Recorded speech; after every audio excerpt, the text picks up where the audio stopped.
Hello, and welcome back to my channel. This video is going to be me trying something new, and I really hope it works. This video, I'm going to be reading some of a book. Now, it's going to be audio only.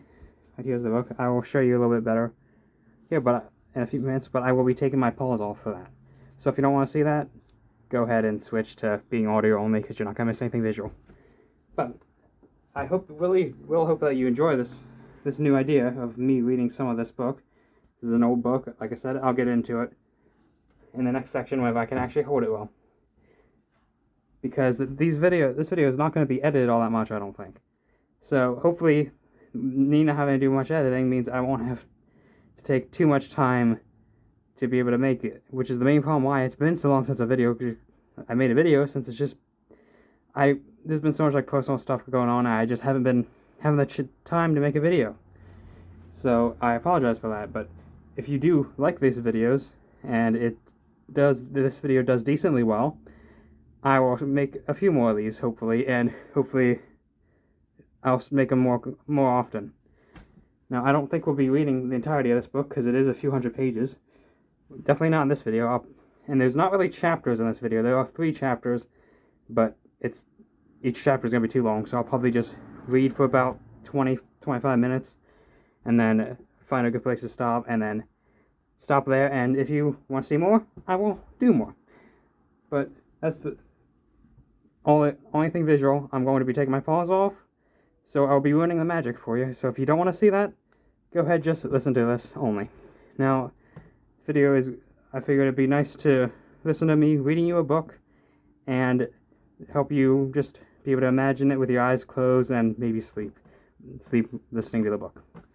Now, like I said, I will be taking my paws off the next part, so if you don't want to see me ruining the magic, go ahead and just switch to audio only now, whether that be put your phone down, put your phone screen down a little, your computer screen down a little bit just so you don't see it. Either way, this is going to be just audio. Right, now for the part about the book itself. This book is Seraphita by Onno de Balzac, or however you pronounce it. Also, that reminds me, this book was written in the 1830s. So I don't really want to say a disclaimer, but it kind of is. This book was written in the 1830s. So there very well could be some things that have not aged perfectly. I'm not entirely sure. This exact book was printed in 1900. So this is just showing you the visuals. Now it is, like I said, Onno de Balzac is the creator. In 25 volumes, this is the only volume I have. The first complete translation into English. Seraphita, and it includes Louis Lambert and The Exiles, which are the name of the chapters, I believe. Now, Seraphita itself was the main reason why I wanted this book. I was in an antique store looking at some old books and collecting books, which is something I like to do, that I actually got introduced to, kind of got into it by Raleigh Dolly. Her videos made me start wanting to collect books. And I was looking at books, trying to see what they were about, and saw this, Seraphita. I looked it up. It is about a character, Seraphita, who is a spiritual being who is seen as both male and a female. So and is about androgyny and stuff like that. So this is a book about a non-binary character with me, and not with me.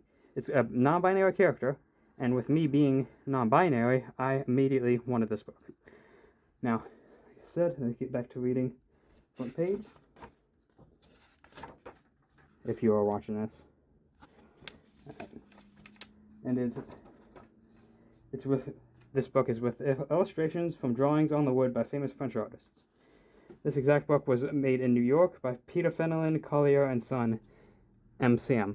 Now, MCM is Roman numerals, and that is M for 1,000, C for 100, M for 1,000. So M is 1,000 minus C 100, 1900. This book was made in 1900. Now, I hope this book will end up very well, and I hope I'm not going to be too bad at reading this, because, like I said, I've only read a few pages, and there are quite a few words that are not in modern vocabulary. So, hopefully, I'll do well. Anyway, without further ado, let's start with the reading. and I'll see you in 1 second, whenever I am ready to read this book. Seraphita. To Madame Eveline de Hanska, nee Countess Rzeszewska. I'm sure I did not pronounce that correctly because I don't know what language that is, probably French. And I do not speak any other language. I apologize.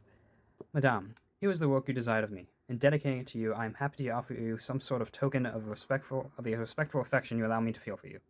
If I should be accused of incapacity after trying to extract from the depths of mysticism in this book, which demanded the glowing poetry of the East under the transparency of a beautiful language, the blame is yours. Did you not compel me to the effort, such an effort as Jacob's, by telling me that even the most imperfect outline of the figure dreamed of by you, as it has been by me from my infancy, would still be something in your eyes? Here, then, it is that something. Why cannot this book be set apart exclusively for those lofty spirits who, like you, are preserved from worldly pettiness by solitude? They might impress on it the melodious rhythm which it lacks, and in which the hands of our poets might have made it the glorious epic from which France still waits. Still, they will accept it from me as one of those balustrades carved by some artist full of faith on which the pilgrim leans to meditate on the end of man. While gazing at the choir of a fine church, I remain, Madame, with respect, your faithful servant, de Balzac, Paris, August 23, 1835. Seraphitas. On seeing the Norwegian coast as outlined by the map, what imaginations can fail to be amazed at what fantastic contour, long tongues of granite, round which the surges of the North Sea are forever moaning? Who has not dreamed of this majestic spectacle of those beachless shores, these endless creeks and inlets and little bays, no two of which are alike, and each a pathless gulf? Would it not seem as though Nature had amused herself by representing in an indestructible hieroglyphic the symbol of life in Norway, by giving its coast for the configuration of bones of an enormous fish? For fishing is the staple of commerce, and almost as the sole article of food to a handful of men who cling, like a tuft to a lichen, to those barren rocks. On a land extended over 14 degrees of longitude there are scarcely 700,000 souls, owing to the inglorious dangers and the perpetual snow that these Norwegian peaks offer to the traveler. The very name of Norway makes one cold. The sublime beauty remains inviolate and harmonizes with certain human phenomena, which took place there equally unknown, at least to romance, and of which this is the story. When one of these inlets, a mere fissure in the site of the eider ducks, is wide enough to prevent the sea from freezing over in the rocky prison it tosses and struggles in, the inhabitants call such a little gulf a fjord, a word which geographers have tried to adapt into their respective languages. In spite of the general resemblance of all these channels, each has its own individuality.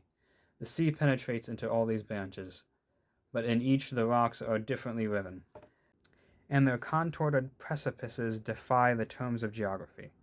Here the crest is toothed like a saw.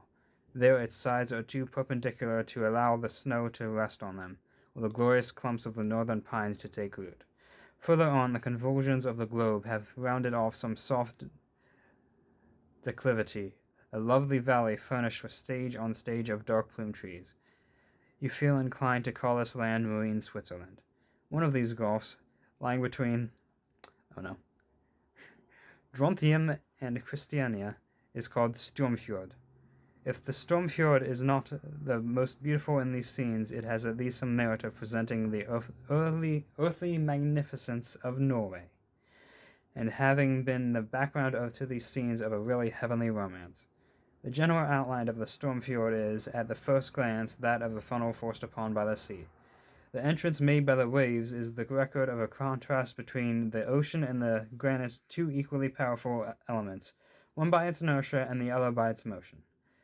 The proof lies in some half-sunken roots of fantastic shapes which prohibit the entrance of vessels. The hardly sons of the soil can in some places leap from the rock to rock, and undismayed by a gulf of 100 fathoms deep and 6 feet wide. Here and there a frail of ill-balanced block of gneiss, thrown across, joins two crags, or hunters or fishermen have flung some pine trees by the way of the bridge from one perpendicular cliff to another, where a sea of murmurs unceasingly below. This dangerous inlet turns to the right with a serpentine twist, where it meets the mountain rising 300 fathoms above the surface of the sea. its foot forming a vertical shelf half a league in length. Where the unyielding granite does not begin to split into rifts, the inadequacies till at about 200 feet above the water. Thus the sea, rushing violently in, is no less violently driven back by the resistance inertia of the mountain toward the opposite shore, which the rebounding waves have worn into gentle indentations. The fjord is closed at the head by a cliff of gneiss, crowned with a forest, whence a stream falls and cascades forms a river when the snow melts, spreads into a lake of considerable extent, and escapes with a rush, carrying down old pine trees and ancient larches, hardly precipitating in the trembling torrent.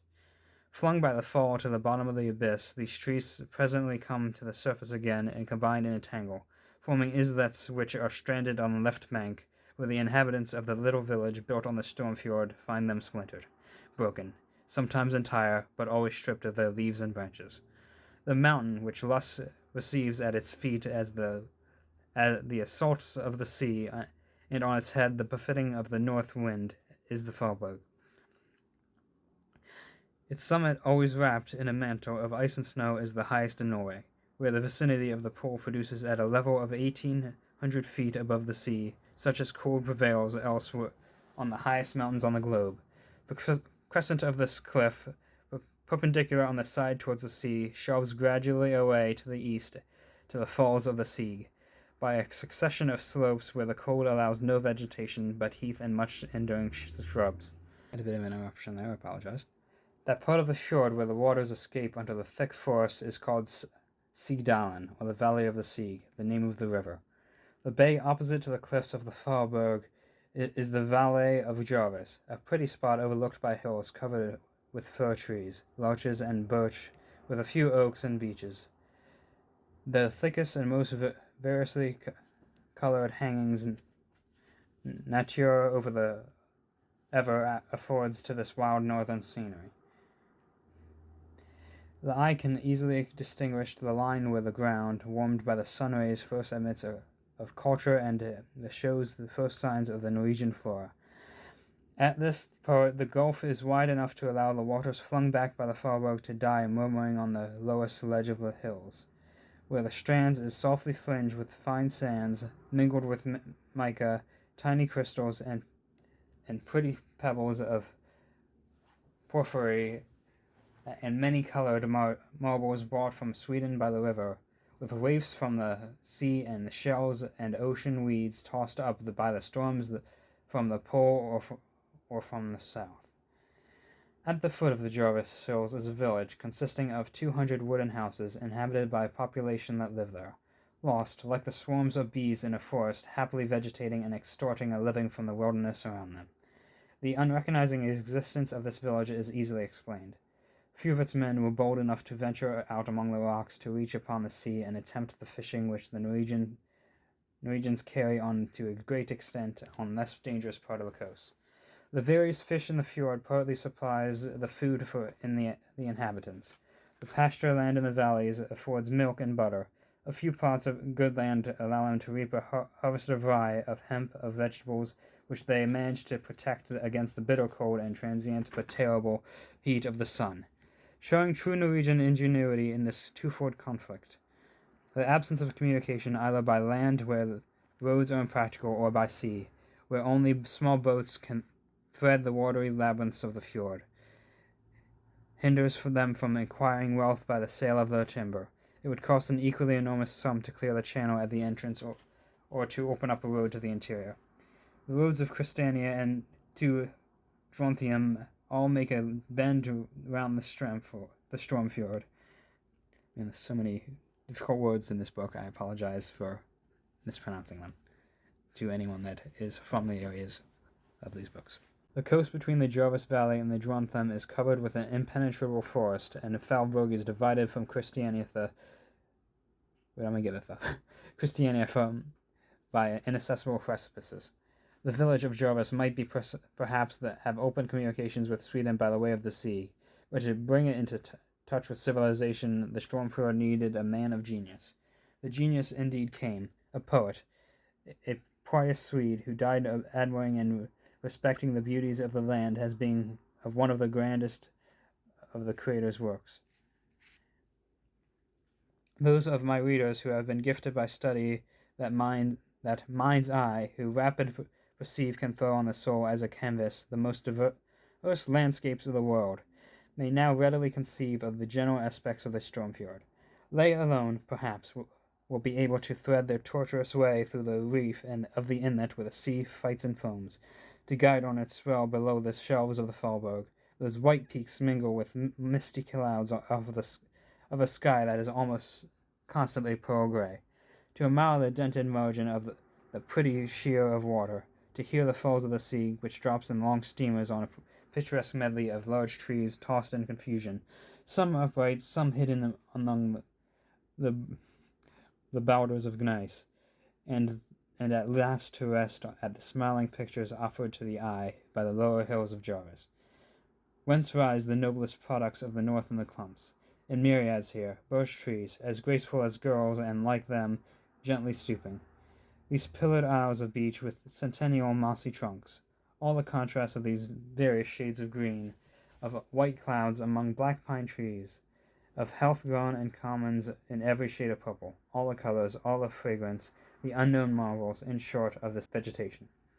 Expand the proportions of this amphitheater, soar up the clouds, lose yourself in the caves of the rocks where walruses hide. Still your fancy will never be equal to the riches, the poetry of this Norwegian scene. For can your thought ever be as vast as the ocean that bounds the land, as fantastic as the strange forms assumed by the forest, as the clouds, the shadows, the changes of light?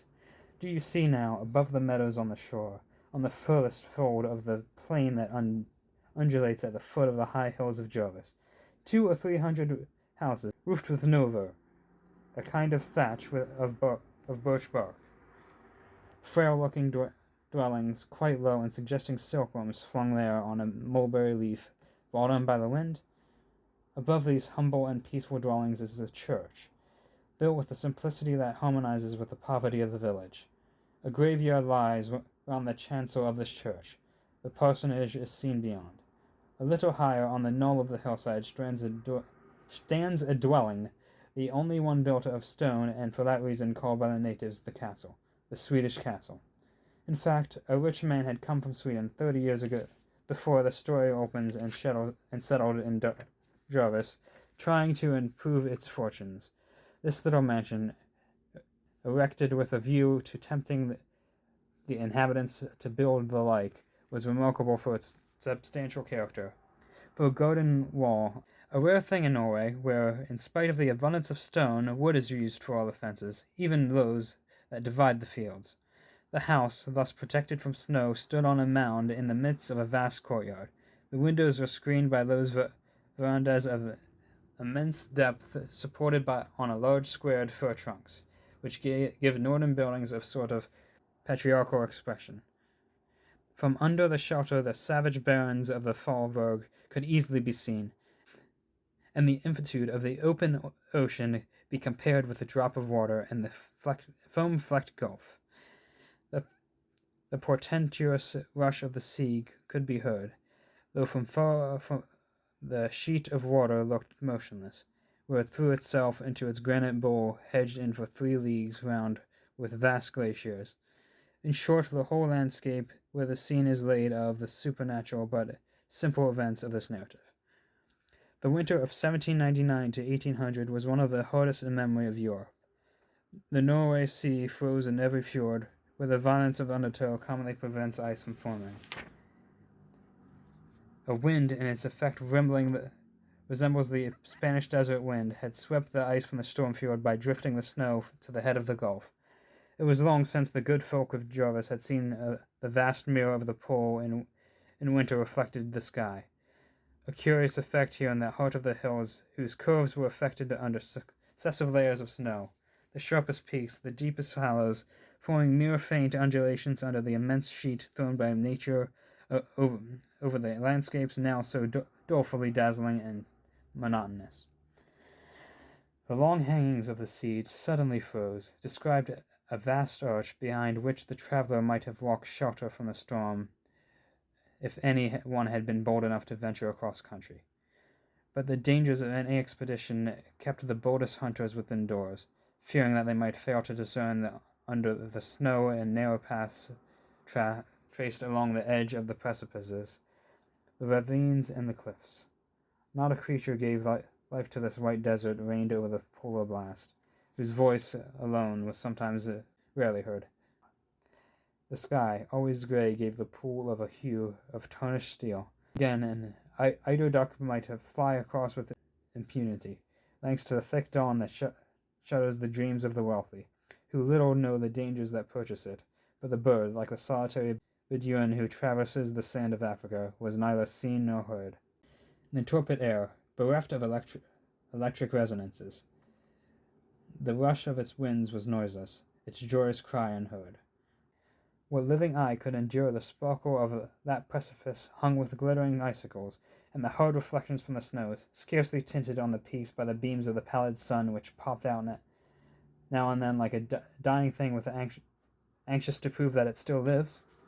Many a time when the rack of gray clouds, driven in squadrons over the mountains and the pine forests, hid in the sky with their dense shroud, the earth, for lack of heavenly lights, had an illumination of its own. Here then met all the majestic attributes of the eternal cold that reigns at the pole, of which the most striking is such royal silence as the absolute monarchs dwell in.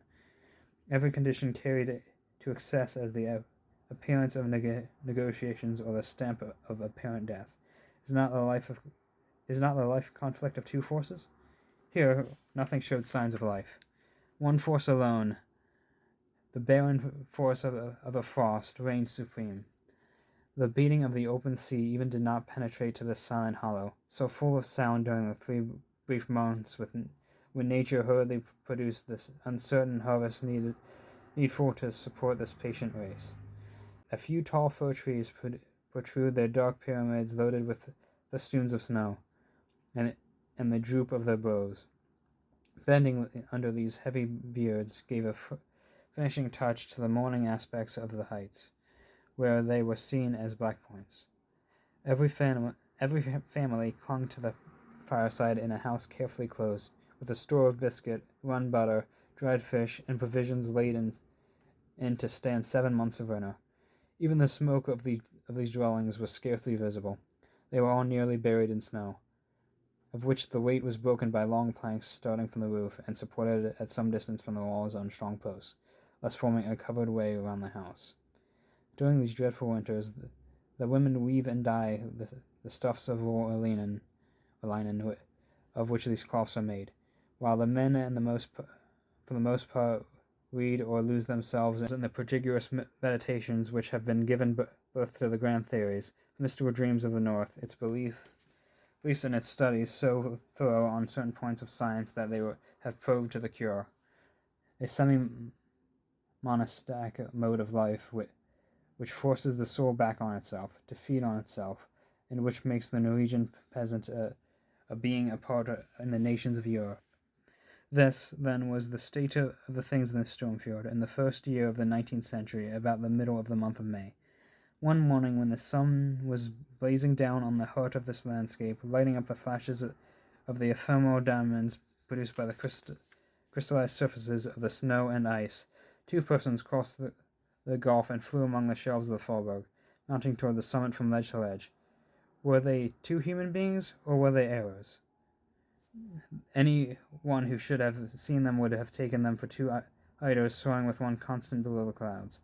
Not the most superstitious fisherman, not the most daring hunter, would have supposed that human creatures could have such power pursuing a path along the faint lines traced on the granite sides. Were this pair, nevertheless, gliding along the appalling scale of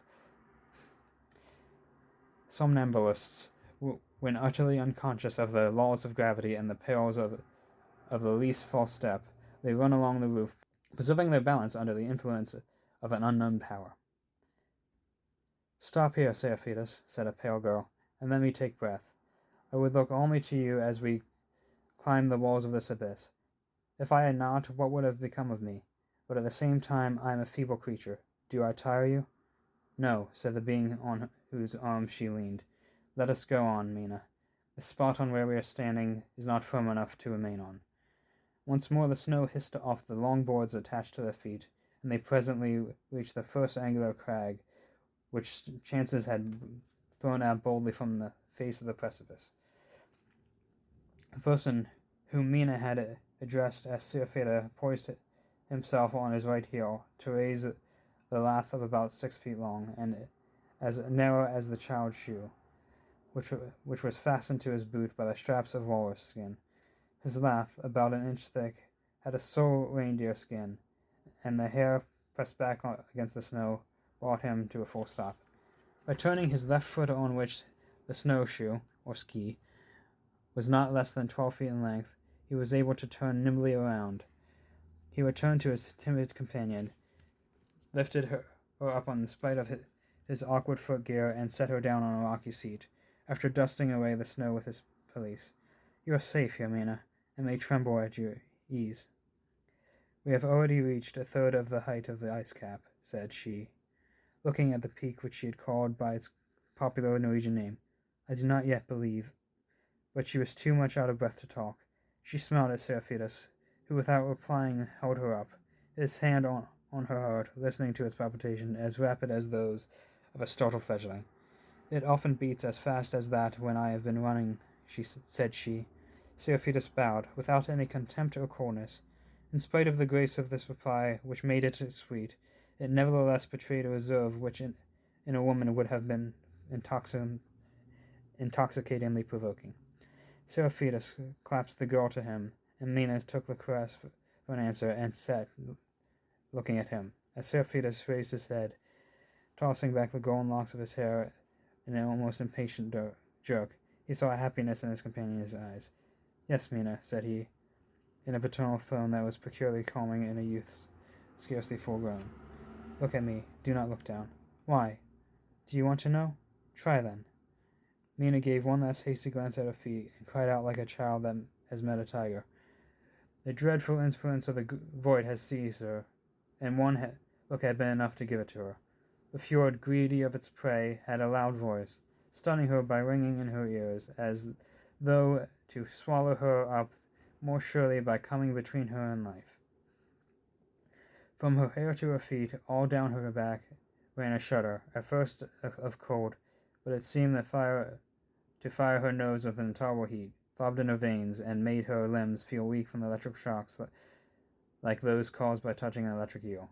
Too weak was this, she felt herself drawn by some unnatural force to the bottom of a cliff, where she fancied she could see some monster spouting venom, monster whose magnetic eyes fascinated her, and those yawning jaws clenched his prey with anticipation. "I am dying, my Seraphidus, having loved no one but you," said she, mechanically moving to throw herself down. Seraphidus blew softly on her eyes, and suddenly, as a traveler is refreshed by a bath, Mina had forgotten that acute anguish. It had vanished under the soothing breath which penetrated her frame and bathed it in balsamic effluence. As swiftly as the breath had passed through the air. "Who and what are you?" said she, with an impulse of delicious alarm. "But I know. You are my life. How can you look down into the gulf without dying?" she asked after a pause. Seraphidus left Mina clinging to the granite, and went as a shadow might have done to stand on the edge of the crag, his eyes sounding at the bottom of the fjord, defying its bewildering depths. His figure did not sway, it did not burrow, was as white and calm as that of a marble statue. Deep meaning deep. "Seraphidus, if you love me, come back," cried the girl. "Your danger brings back all my torments. Who are you to have such superhuman strength at your age?" she asked, feeling his arms round her much more. "Why," said Seraphidus, "you look into the far vaster space without a qualm." And raising his hand, the strange being pointed to the blue halo formed by the clouds round a clear opening just over their heads, in which they could see the stars, though it was daylight, in consequence of some atmospheric laws not yet fully explained. "But what a difference," she said, smiling. "You are right," he replied. "We are born to aspire skyward. Our native home, like a mother's face, never frightens its children." His voice found an echo in his companion's soul. She was silent. "Come on, let us go on," said he. They rushed on together by the paths faintly visible along the mountain side, devouring the distance, flying from shelf to shelf, from ledge to ledge, with the swiftness of the Arab horse, that bird of the desert. In a few moments they reached a green carpet of grass, moss, and flowers on which no one yet had ever rested. "What a pretty soter!" cried Mina, giving the native name to this little meadow. "But how comes it here so high up?" "Here indeed the Norwegian vegetation ceases," said Seraphidus, "and a few plants and flowers thrive on this spot. It is thanks to the shelter of the rock which protects them from the polar cold. Put this spray in your bosom, Mina," he went on, plucking a flower. "Take the sweet creature on which no human eye has yet rested. Keep the unique bosom in memory of this day, unique in your life. You will never again find a guide to lead you to this soter." He hastily gave her a hybrid plant which his eagle eye had discerned among the growth of the Silene oculus and saxifrage, a real miracle developed under the breath of angels. Mina seized it with childlike eagerness, a tuft of green, as transparent and vivid as an emerald, composed of tiny leaves curled into cones, light brown at the heart, shaded softly to green at the point, and cut into infinitely delicate teeth. These leaves were so closely set that they seemed to mingle in a dense mass of dainty rosettes. Here and there this cushion was studded with white stars edged with a line of gold, and from the heart of each grew a bunch of purple stamens without a pistil. A scent that seemed to combine that of the rose and the orange blossom, but wilder and more ethereal, gave a heavenly charm to this mysterious flower, at which Seraphita gazed with melancholy, as though its perfume had expressed to him a plaintive thought, which he alone understood. To Minna, this amazing blossom seemed a caprice of nature, who had amused herself by endowing a handful of gems with the freshness, tenderness, and fragrance of a plant. "Why should it be unique? Will it never reproduce its kind?" said she to Seraphidus, who colored and changed the subject. "Let us sit. Turn around. Look. At such a height you will perhaps not be frightened. The gulfs are so far below you that you cannot measure their depths. They have the level perspective of the sea, the indefiniteness of the clouds, the hue of the sky. The ice of the fjord is an exquisite turquoise. The pine forests are visibly only as dim brown streaks. To us the depths may well be disguised." Seraphita spoke these words with that unction of tone and gesture which is only known to those who have attained to the highest places of the mountains of the earth, and which is so involuntarily assumed that the most arrogant master finds himself prompted to treat his guide as a brother, and never feels him the superior till they have descended into the valleys where men dwell. He untied Mino's snowshoes, kneeling at her feet. The girl did not notice it. So much was she amazed at the imposing spectacle of the Norwegian panorama. The long stretch of rocks lying before her at a glance, so much was she struck by the perennial solemnity of these frozen summits, for which words have no expression. "We have not come here by unaided human strength," said she, collapsing her hands. "I must be dreaming."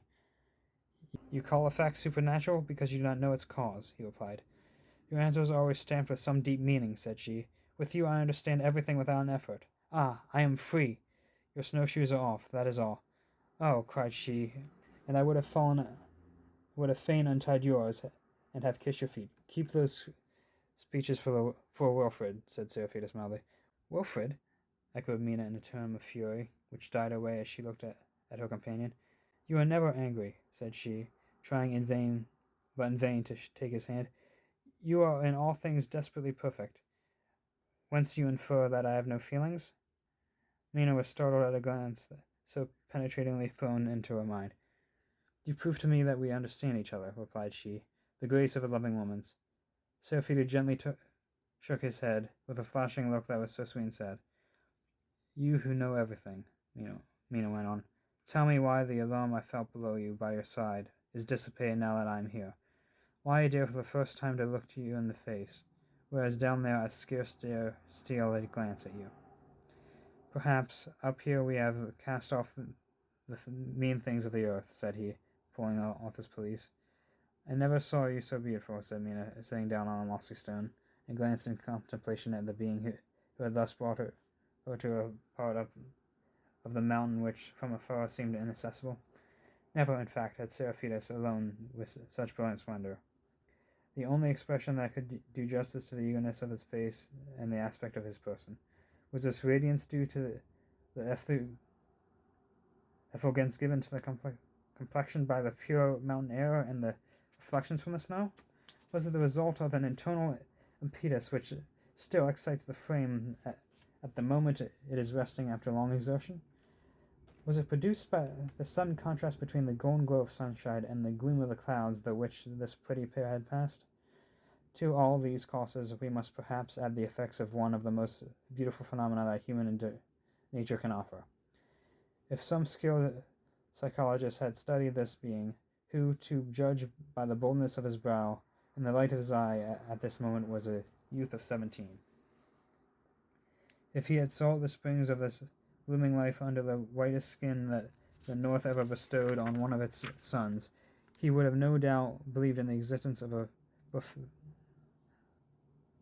phosphoric fluid in the sinews that seemed to shine through the skin, or in the constant presence of an interval glow, which tinted Seraphidus as a light shines through the alabaster vase. Delicately slender as his hands were, he had taken off his gloves to loosen Mina's sandals. They seemed to have such a strength as the Creator has given to diaphanous joints of a crab. The fire that blazes his eyes reveled the rays of the sun. He seemed not to receive but to give out light. His frame, as light and fragile as a woman's, was that of a nature of feeble in appearance, but whose strength is always adequate to his desires, which are sometimes strong. Seraphidus, though of middle height, seemed taller as seen in front. He looked as if he fain would spring upward. His hair, with light curls as if touched by a fiery hand tossed by a breeze, added to the illusion produced by his airy attitude. But this absolutely effortless mind was the outcome rather of a mental state than of a physical habit. Mina's imagination seconded this constant hallucination. It would have affected any beholder, for it gave to Seraphidus the appearance of one of these beings we see in our happiest dreams. No familiar type can give any idea of this face. To Mina, so majestically manly, though in the sight of a man its feminine grace would have eclipsed the loveliest heads of Raphael. That painter of heaven has frequently given a sort of tranquil joy and tender suavity to the lines of his angelic beauties, but without seeing Seraphidus himself, what mind can conceive of the sadness mingled with hopes which half clouds the ineffable feelings expressed on his features? Who could picture himself even in the artist's dreams, where all things are possible? The shadows cast by mysterious awe on that too intellectual brow, which seemed to interrogate the skies, and always pity the earth. That head could tower disdainful, like a noble bird of prey whose cries rend the air, or bow resigned like a turtle dove whose voice sheds tenderness in the depths of the silent forest. Seraphidus had a complexion of surprising whiteness, made all the more remarkable by red lips, brown eyebrows, and silky lashes. The only detail that broke the pallor of a face whose perfect regularity did not hinder the strong expressions of his feelings. They were mirrored there without shock or violence, but with the natural majestic gravity of we like to attribute to superior beings. Everything in those monumental features spoke of the strength and repose. Mina stood up to take the young man's hand, hoping to draw him down to her so as to press on it fascinating brow a kiss of admiration rather than of love. But one look from his eye, a look that went through her as a sunbeam goes through a glass prism, froze the poor child. She felt the gulf between them without understanding it. She turned away her head and wept. Suddenly a strong hand was around her waist, and a voice full of kindness said, "Come." She obeyed, resting her head in sudden relief on the young man's heart, while he measured his steps by hers in gentleman and attentive conformity, led by her to a spot whence they could behold a dazzling beauty of polar scenery. "But before I look or listen, tell me, Seraphidus, why do you repulse me? Have I displeased you? And how? Tell me. I do not want to call anything my own. I would that my earthly possessions be yours, as the riches of my heart are already yours. That light should come to me only from your eye, as my mind is dependent on yours. Then I should have no fear of offending you, since I should but reflect the impulses of your soul, the words of your heart, the light of your light, as we send up to God the meditations by which He feeds our spirit. I would be wholly you. Well, Mina, a constant aspiration is a promise made by the future. Hope on. Still, if you would be pure always, unite the thought of the Almighty to your earthly affections. Thus will you love all creatures, and your heart will soar high. I would do whatever you desire, said she, looking up at him. I cannot be your companion, said Seraphita sadly. He suppressed some reflections, raising his arms in the direction of Christiania, of which was visible as a speck on the horizon, and said, Look, we are indeed small, said she. Yes, but we become great by feeling and intellect, said Seraphitas. The knowledge of things, Mina, begins with us. The little we know the laws of the visible worlds enable us to conceive the immense of higher spheres. I know not whether the time is ripe for taking lust to you, but I so do long communicate to you the flame of my hopes. Some day, perhaps, we'll meet in a world where love never dies. Why not now and forever? Said she in a murmur. Here nothing is permanent, said he in a tone of scorn. The transient joys of earthly love are false lights which reveal to some souls the dawn of durable bliss, just as the discovery of a law of nature enables certain privileged minds to deduct the whole system. Is not a perishable happiness here below an earnest of some other more perfect happiness, as the earth, a mere fragment of the universe, testifies to the universe? We cannot measure the orbit of the divine mind, of which we are but atoms as minute as God is great. But we may have intuitions of its vastness. We may kneel, adore, and wait.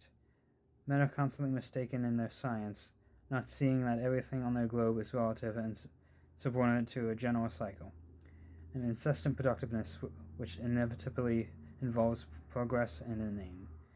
Man himself is not the final creation. If he were, God would not exist. How have you had time to learn so many things? Said the girl. They are memories, replied he. To me, you are more beautiful than anything I see. We are one of the greatest works of God. Has He not bestowed on us the faculty of reflecting nature, concentrating it into ourselves by thought, and making it a stepping stone from which to fly to Him? We love each other in proportion to what is heavenly in our souls. But do not be unjust, Mina. Look at the scene displayed at our feet. Is it not grand? The ocean lies spread like a floor.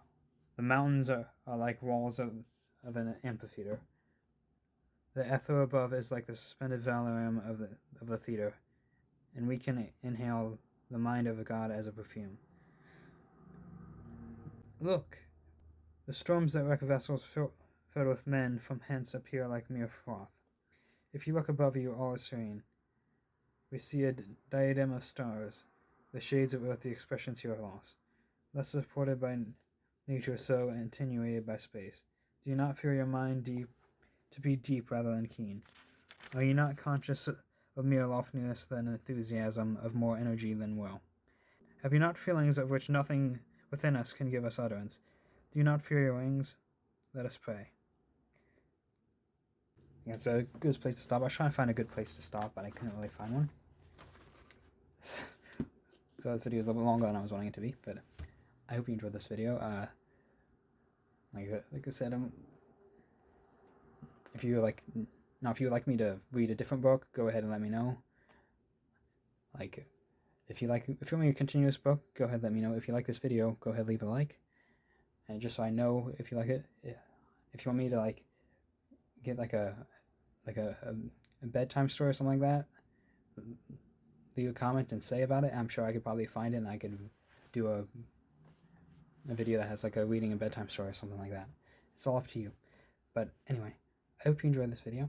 If you did, feel free to leave a like, leave a comment for some suggestions, or for some feedback on my channel. If you enjoy this video, feel free to leave a like. I think I already said that. Hopefully this video will end up being liked fair enough, and I hope to be able to make videos more often again. Hopefully, I'm just, like I said, I've not really had the chance to. If you wanted to join my community, feel free to join my Discord. It's down in the description. And if you want to support my channel, my Patreon will also be down in the description. Hope you have a good rest of your night, and sleep well.